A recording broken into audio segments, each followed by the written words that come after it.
Tu es en terminale et tu rejoindras une prépa ECG à la rentrée. Bienvenue, voici mes 3 conseils.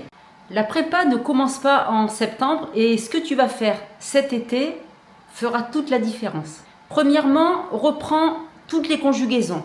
Inutile d'acheter quoi que ce soit. Dans tous les livres d'espagnol de seconde, première ou terminale, il y a à la fin du manuel un précis grammatical. Et bien dans ce précis grammatical, tu trouveras l'intégralité des conjugaisons. Donc premier point, revois tes conjugaisons et cible particulièrement la troisième personne du singulier, la troisième personne du pluriel, parce que dans les exercices écrits et dans les interrogations orales, les fameuses calls, tu parleras d'une situation, d'un problème, d'un phénomène, de telle ou telle personnalité politique et tu auras principalement besoin de la troisième personne du singulier, de la troisième personne du pluriel.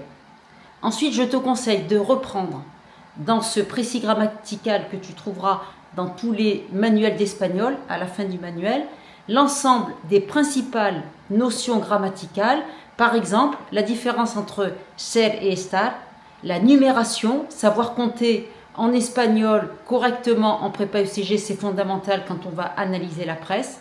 Ensuite, les règles d'accord, le féminin, le masculin, le singulier, le pluriel. Donc, les conjugaisons, la grammaire, les principales notions grammaticales. Mon troisième et dernier conseil, lis au moins un article de presse par semaine pour t'habituer à lire en espagnol.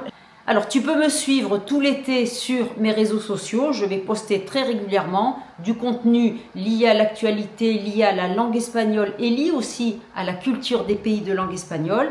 Enregistre ce post et puis tu peux l'envoyer à tes amis qui, comme toi, sont en terminale et qui vont bientôt rejoindre, comme toi, une prépa ECG. Bonnes vacances, à bientôt!